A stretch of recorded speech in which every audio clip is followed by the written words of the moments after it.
ದೇವರು ಪ್ರೀತಿಸುವ ಪ್ರೀತಿಯ ಬಿಗ್ ಜೆ ಟಿ ವಿ ಪ್ರಿಯ ವೀಕ್ಷಕರಿಗೆ ನಮ್ಮ ಕರ್ತನಾದ ಯೇಸು ಕ್ರಿಸ್ತನ ಹೆಸರಿನಲ್ಲಿ ನಿಮ್ಮನ್ನು ವಂದಿಸಿ ಸ್ವಾಗತ ಬಯಸಿದ್ದೇವೆ. ಬನ್ನಿರಿ, ದೇವರ ವಾಕ್ಯವನ್ನು ಇಂದು ನಾವು ಅಧ್ಯಯನ ಮಾಡಿಕೊಳ್ಳೋಣ. ಇಂದಿನ ನಮ್ಮ ಅಧ್ಯಯನ ಶ್ರೀ ಮಾರ್ಕನು ಬರೆದ ಸುವಾರ್ತೆ 10ನೇ ಅಧ್ಯಾಯ 1ರಿಂದ 31 ವಚನಗಳು. ಮಾರ್ಕನು ಬರೆದ ಸುವಾರ್ತೆ 10ನೇ ಅಧ್ಯಾಯ 1ರಿಂದ 31 ವಚನಗಳಲ್ಲಿ ಜೀವನದ 12 ಉಪದೇಶಗಳು, 12 ಜೀವನ ಉಪದೇಶಗಳು, 12 ಲೈಫ್ ಟೀಚಿಂಗ್ಸ್ ನಾವು ಈ ವಾಕ್ಯ ಭಾಗದಲ್ಲಿ ನೋಡಬಹುದು. ಯೇಸು ಕರ್ತನು ನಮ್ಮ ಬೋಧಕನಾಗಿ ಜೀವನದ ಬೋಧನೆಗಳನ್ನು ಇದರಲ್ಲಿ ಈ ವಾಕ್ಯ ಭಾಗದಲ್ಲಿ ಹೇಳುವಾಗ ಪ್ರಾರ್ಥನಾಪೂರ್ವಕವಾಗಿ ಅದನ್ನು ನಾವು ಕೇಳಿಸ್ಕೊಳ್ಳೋಣ.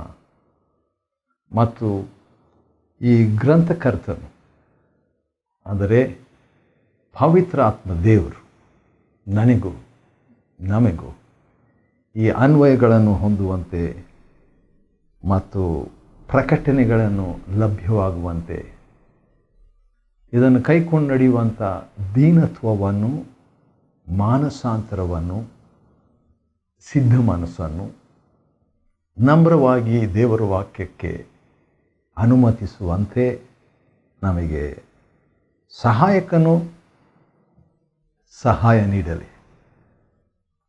ಜೀವನದ 12 ಉಪದೇಶಗಳು.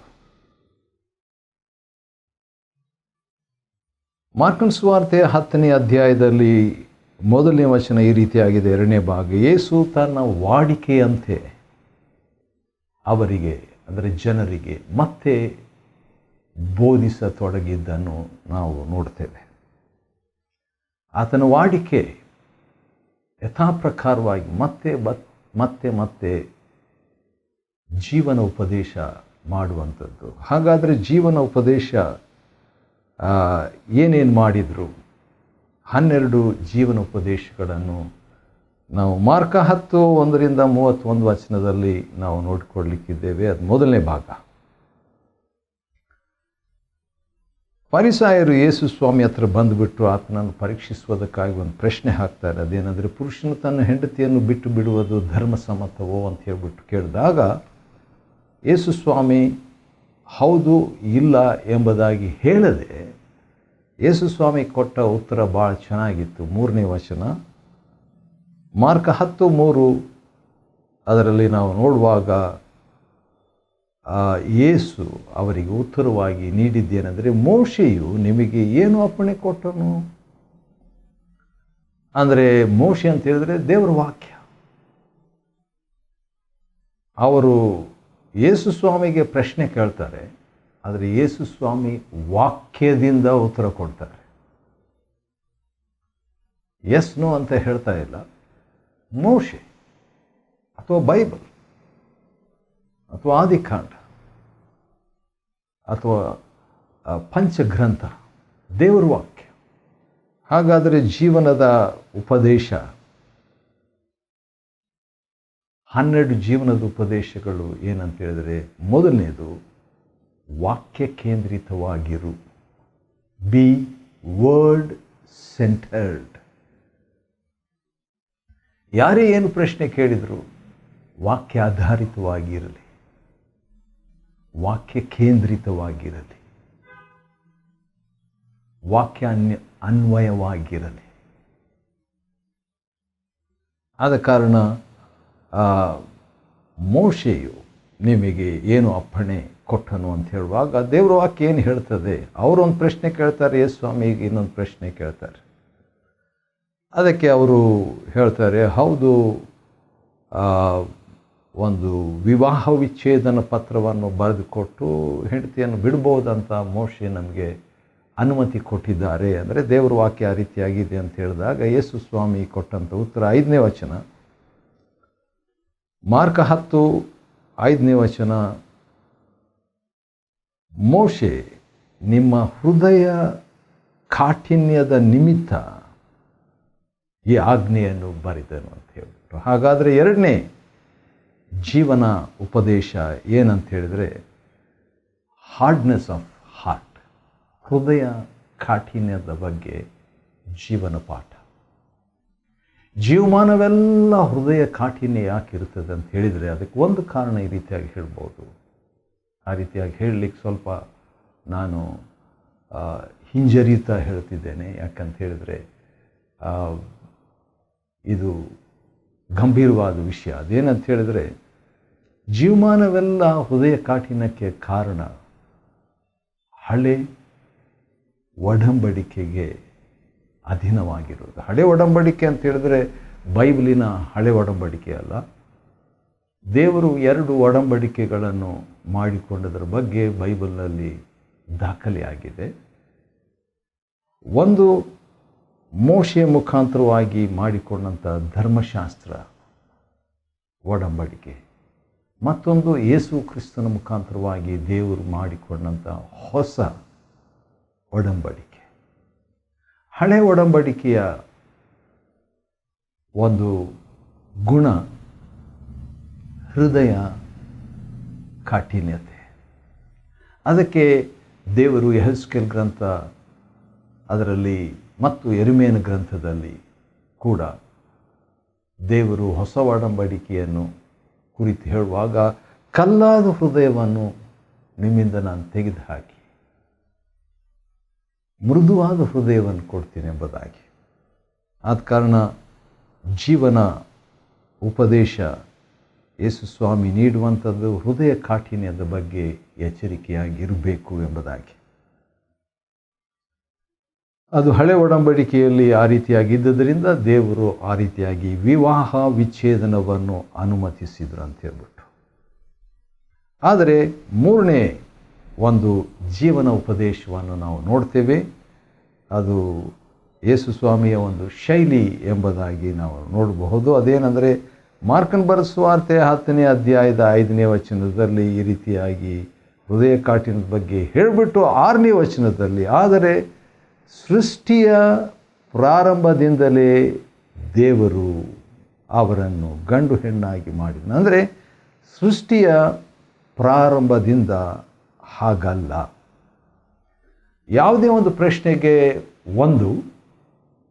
ಯಾರೇ ಪ್ರಶ್ನೆ ಕೇಳಿದ್ರು ಯೇಸು ಸ್ವಾಮಿ ಯಾವ ರೀತಿಯಾಗಿ ಆನ್ಸರ್ ಕೊಟ್ಟರು ಇಲ್ಲಿ ಅಂತ ನೋಡುವಾಗ, ಒಂದು ದೇವರ ವಾಕ್ಯ ಕಡೆಗೆ ಹೋದರು ಮೋಶೆ.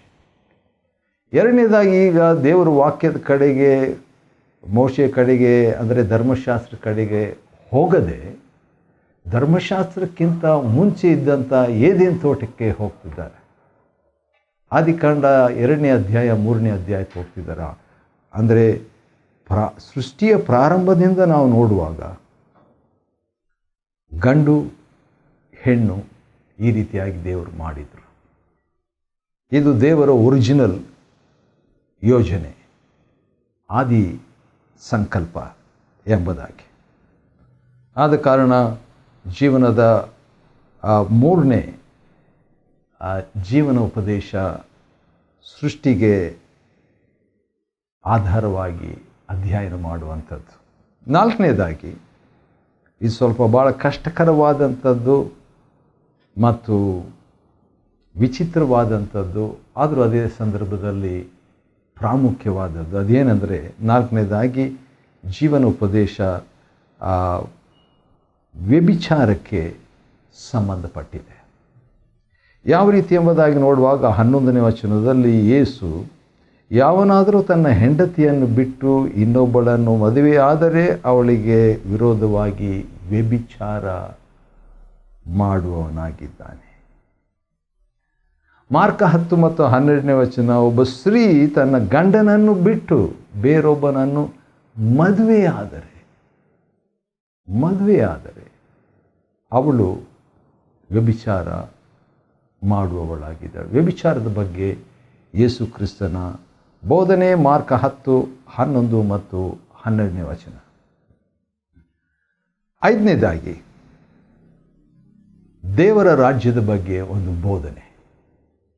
ಜೀವನ ಉಪದೇಶ ಏನಾಗಿದೆ ನೋಡೋಣ ಬನ್ನಿರಿ. 14ನೇ ವಚನದಲ್ಲಿ ಚಿಕ್ಕ ಮಕ್ಕಳನ್ನು ಹತ್ತಿರಕ್ಕೆ ಬರಮಾಡಿ ಯೇಸು ಸ್ವಾಮಿ ಹೇಳುವಂಥ ಒಂದು ಮಾತು, ದೇವರ ರಾಜ್ಯವು ಇಂಥವರದೇ. ದೇವರ ರಾಜ್ಯವು ಯಾರ್ದು? ಚಿಕ್ಕ ಮಕ್ಕಳಿಗೆ ಸೇರಿದ್ದು ದೇವರ ರಾಜ್ಯ. ವಾವ್! ಆ ರೀತಿಯಾಗಿ ಹೇಳಿಬಿಟ್ಟು ಯೇಸು ಸ್ವಾಮಿ ಇನ್ನೊಂದು ಜೀವನ ಉಪದೇಶವನ್ನು 15ನೇ ವಚನದಲ್ಲಿ ಮಾರ್ಕ 10:15 ಕೊಡ್ತಾ ಇದ್ದಾರೆ. ನೋಡೋಣ ಬನ್ನಿರಿ. ಅದೇನಂತ ಹೇಳಿದರೆ, ಯಾರಾದರೂ ಚಿಕ್ಕ ಮಗುವಿನಂತೆ ದೇವರ ರಾಜ್ಯವನ್ನು ಅಂಗೀಕರಿಸದಿದ್ದರೆ ಅಂಥವರು ದೇವರ ರಾಜ್ಯದಲ್ಲಿ ಪ್ರವೇಶಿಸುವುದಿಲ್ಲ. ವಾವ್! ಭಾಳ ಸ್ಟ್ರಾಂಗ್, ಆದರೆ ಭಾಳ ಈಸಿ. ಯಾಕೆ ಭಾಳ ಈಸಿ ಅಂತ ಹೇಳಿದ್ರೆ, ಚಿಕ್ಕ ಮಗುವಿನಿಂದ ನಾನು ಏನು ಕಲಿಯುವಂಥದ್ದಿದೆ? ನನಗೆಲ್ಲ ಗೊತ್ತು. ಚಿಕ್ಕ ಮಗುವಿಗೆ ಏನು ಗೊತ್ತು ಎಂಬಂಥ ಭಾವನೆ ನಮಗಿರ್ಬೋದು. ಆದರೆ ಅದರಲ್ಲಿ ಶುಭವಾರ್ತೆ ಮತ್ತು ಸುಲಭ ವಾರ್ತೆ ಏನಂದರೆ, ಹಗುರ ವಾರ್ತೆ ಏನಂದರೆ, ಚಿಕ್ಕ ಮಗುವಿಗೆ ಅಂಗೀಕಾರದ ಮನೋಭಾವನೆ ಇದೆ. ಅದೇ ಅಂಗೀಕಾರದ ಮನೋಭಾವನೆ ನನಗಿದ್ರೆ ಸಾಕು. ಚಿಕ್ಕ ಮಗುವಿನಂತೆ ದೇವರ ರಾಜ್ಯವನ್ನು ನಾನು ಅಂಗೀಕರಿಸುವುದಾದರೆ ದೇವರ ರಾಜ್ಯದಲ್ಲಿ ನಾನು ಪ್ರವೇಶಿಸ್ತೇನೆ. ಹಾಗಾದರೆ ಚಿಕ್ಕ ಮಗುವಿನಿಂದ ದೇವರ ರಾಜ್ಯವನ್ನು ಅಂಗೀಕರಿಸುವುದು ಅಂದರೆ ಏನಂತ ನಾನು ಕಲಿಬಹುದು. ಹೌದು, ಯೇಸು ಸ್ವಾಮಿಯಿಂದ ನಾವು ಕಲಿಬಹುದು. ನನ್ನಿಂದ ಕಲಿತುಕೊಡ್ರಿ ಅಂತ ಹೇಳಿದ್ದಾರೆ. ಹೌದು, ದೇವ್ರ ಸೇವಕರುಗಳಿಂದ ನಾವು ಕಲಿಬಹುದು. ಬೋಧಕರನ್ನು ದೇವ್ರ ಸಭೆ ಕೊಟ್ಟಿದ್ದಾರೆ. ಬೈಬಲ್ ಕಾಲೇಜುಗಳು, ಬೈಬಲ್ ಸ್ಕೂಲ್ಗಳಿಂದ ನಾವು ಕಲಿಬಹುದು. ಆದರೆ ಇಲ್ಲಿ ಭಾಳ ಈಸಿಯಾಗಿರುವಂಥದ್ದು, ಭಾಳ ಸುಲಭವಾಗಿರುವಂಥದ್ದು, ಭಾಳ ಸೂಕ್ತವಾಗಿರುವಂಥದ್ದು, ಭಾಳ ಶಕ್ತಿಯುತವಾದಂಥದ್ದು ಏನಂದರೆ ಚಿಕ್ಕ ಮಗುವಿನಿಂದ ಕಲಿಯೋದು. ಚಿಕ್ಕ ಮಗುವಿನಿಂದ ಒಂದು ವೇಳೆ ಆಳವಾದಂಥ ಸತ್ಯಗಳು ನಾವು ಕಲಿಯದೆ ಹೋಗ್ಬೋದು. ಹೀಬ್ರೂ ಗ್ರೀಕು ನಾವು ಕಲಿಯದೆ ಹೋಗ್ಬೋದು. ಚಿಕ್ಕ ಮಗುವಿನಿಂದ ನಾವು ಒಂದು ವೇಳೆ ಲೋಕದ ಜ್ಞಾನ, ವ್ಯವಹಾರ, ಕಂಪ್ಯೂಟರ್ ಇತ್ಯಾದಿ ಕಲಿಯದೆ ಹೋಗ್ಬೋದು. ಚಿಕ್ಕ ಮಗುವಿನಿಂದ ನಾವು ಕಲಿಯುವಂಥದ್ದು ದೇವರ ರಾಜ್ಯವನ್ನು ಅಂಗೀಕಾರ ಮಾಡೋದು. ಈ ರೆಕಮೆಂಡೇಶನ್ ಕರ್ತನಾದ ಯೇಸು ಕ್ರಿಸ್ತನಿಂದ ಬಂದದ್ದಾಗಿದೆ. ಆದ ಕಾರಣ ಅದನ್ನು ನಾವು ಅನುಸರಿಸಿ, ಅಂಗೀಕರಿಸಿ, ಅನ್ವಯಿಸಿಕೊಳ್ಳೋಣ. ಇನ್ನೊಂದು ಸರಿ ಅದನ್ನು ನಾನು ಓದ್ಬಿಡ್ತೇನೆ. ಮಾರ್ಕ 10ನೇ ಅಧ್ಯಾಯ 15ನೇ ವಚನದಲ್ಲಿ ಚಿಕ್ಕ ಮಗುವಿನಂತೆ ದೇವರ ರಾಜ್ಯವನ್ನು ಅಂಗೀಕರಿಸುವುದು.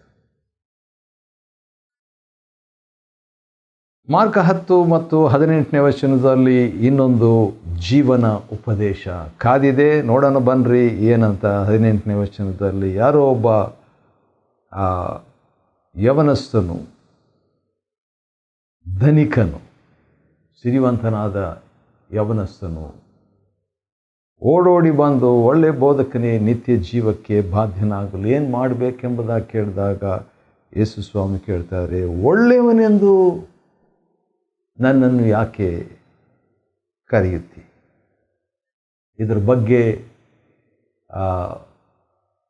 ನಾನು ತಿಳ್ಕೊಂಡಂಥ ಒಂದು ವಿಷಯವನ್ನು ಹೇಳ ಬಯಸ್ತೇನೆ. ಅದೇನಂತ ಹೇಳಿದ್ರೆ, ದೇವರೊಬ್ಬನೇ ಒಳ್ಳೆಯವನೆಂಬುದು ಎಲ್ಲರಿಗೂ ಗೊತ್ತು.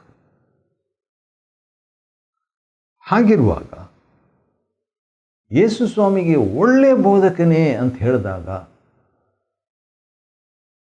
ಯೇಸು ಸ್ವಾಮಿ ದೇವರು ಎಂಬುದನ್ನು ಅವನು ಇಂಡೈರೆಕ್ಟ್ ಆಗಿ ಹೇಳುವಂಥದ್ದನ್ನು ಯೇಸು ಸ್ವಾಮಿ ಕೇಳಿ ಆಶ್ಚರ್ಯ ಆಗಿ ಒಂದು ಪ್ರಶ್ನೆ ಕೂಡ ಮಾಡಿಬಿಡ್ತಾರೆ. ಯಾಕಂದರೆ ದೆವ್ವಗಳಿಗೆ ಗೊತ್ತಿತ್ತು ನೀನು ದೇವರು, ನೀನು ದೇವರ ಮಗನು, ದೇವರ ಪರಿಶುದ್ಧನು ಎಂಬುದು ದೆವ್ವಗಳಿಗೆ ಗೊತ್ತಿತ್ತು. ಆದರೆ ಫರಿಸಾಯರಿಗೆ, ಧರ್ಮಶಾಸ್ತ್ರಿಗಳಿಗೆ ಗೊತ್ತಿರಲಿಲ್ಲ. ಆದರೆ ಇಲ್ಲಿ ಈ ಯವನಸ್ಥನಿಗೆ ಗೊತ್ತಾಗಿಬಿಟ್ಟಿದೆ ಇಂಡೈರೆಕ್ಟಾಗಿ. ಯಾಕಂದರೆ ಒಳ್ಳೆ ಬೋಧಕನು, ದೇವರು ಒಬ್ಬನೇ ಒಳ್ಳೆಯವನು. ಹಾಗಾದರೆ ನೀನು ಒಳ್ಳೆಯವನು, ನೀನು ದೇವರು ಎಂಬಂಥ ರೀತಿಯಲ್ಲಿ ಹೇಳುವಂಥದ್ದನ್ನು ಯೇಸು ಸ್ವಾಮಿ ಕೇಳಿ ಆಶ್ಚರ್ಯಪಡುವಂಥದ್ದನ್ನು ಗಮನಿಸಬಹುದು. ಆನಂತರ ಆಜ್ಞೆಗಳನ್ನು ಕೈಕೊಂಡು ನಡಿ ಅಂತ ಹೇಳಿದರೆ ಬಾಲ್ಯದಿಂದಲೇ ಅವುಗಳನ್ನೆಲ್ಲ ಕೈಕೊಂಡು ನಡೆದಿದ್ದೇನೆ ಅಂತ ಹೇಳಿದಾಗ, ಮಾರ್ಕನ್ ಬರೆದ ಸುವಾರ್ತೆ 10ನೇ ಅಧ್ಯಾಯ ಮತ್ತು 21ನೇ ವಚನದಲ್ಲಿ ಯೇಸು ಆ ಯವನಸ್ಥನನ್ನು, ಆ ಸಿರಿವಂತನನ್ನು, ಆ ಧನಿಕನನ್ನು, ಆ ಆಳಿಕೆ ಮಾಡುವವನನ್ನು, ನಾಯಕನನ್ನು ದೃಷ್ಟಿಸಿ ನೋಡುತ್ತಾ ಅವನನ್ನು ಪ್ರೀತಿಸಿ, ವಾವ್, ಯೇಸು ಸ್ವಾಮಿಯ ಪ್ರೀತಿಗೆ ಒಂದು 5-10 ನಿಮಿಷದಲ್ಲಿನೇ ಯೇಸು ಸ್ವಾಮಿ ಪ್ರೀತಿಯನ್ನು ಗೆದ್ಕೊಂಡ್ಬಿಟ್ಟ ನೋಡ್ರಿ ಇವನು. He won the love of Christ in 5 minutes. 5 ನಿಮಿಷ. ಇವೆಲ್ಲ ಮಾತುಗಳನ್ನು ನಾವು ರೆಕಾರ್ಡ್ ಮಾಡಿ ಟೈಮ್ ಹಚ್ಚಿ ನೋಡಿದರೆ 5 ಮಿನಿಟ್ಸ್, 10 ನಿಮಿಷ, 5 ನಿಮಿಷದಲ್ಲಿ ಅವನನ್ನು ಪ್ರೀತಿಸಿ, ಆ ಪ್ರೀತಿಯಿಂದ ಒಂದು ತಿದ್ದುವಿಕೆಯನ್ನು ಯೇಸು ಸ್ವಾಮಿ ಮಾಡುತ್ತಾ, ನಿನಗೆ ಒಂದು ಕಡಿಮೆ ಇದೆ, ನೀನು ಹೋಗಿ ನಿನಗಿರುವುದನ್ನೆಲ್ಲ ಮಾರಿ ಬಡವರಿಗೆ ಕೊಡು, ಪರಲೋಕದಲ್ಲಿ ನಿನಗೆ ಸಂಪತ್ತಿರುವುದು, ಆಮೇಲೆ ನೀನು ಬಂದು ನನ್ನನ್ನು ಹಿಂಬಾಲಿಸು.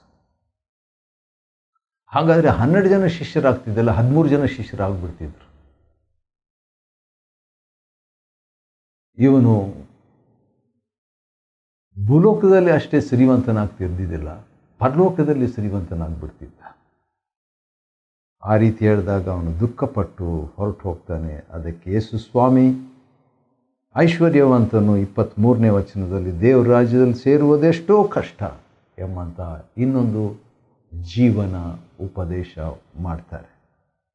ಹಾಗಾದ್ರೆ ರಕ್ಷಣೆ ಹೊಂದುವುದು ಯಾರಿಗೆ ಸಾಧ್ಯ ಎಂಬಂಥ ಪ್ರಶ್ನೆನೇ ಬಂದುಬಿಡ್ತೈತೆ ಇವರಿಗೆ, ರಕ್ಷಣೆ ಕ್ವಶ್ಚನ್ನೇ ಬಂದುಬಿಡ್ತೈತೆ ಶಿಷ್ಯರಿಗೆ. ಅದಕ್ಕೆ ಮಾರ್ಕ 10:27 ಯೇಸು ಸ್ವಾಮಿ, ಮನುಷ್ಯರಿಗೆ ಇದು ಅಸಾಧ್ಯ, ರಕ್ಷಣೆ ದೇವರಿಗೆ ಎಲ್ಲವೂ ಸಾಧ್ಯ.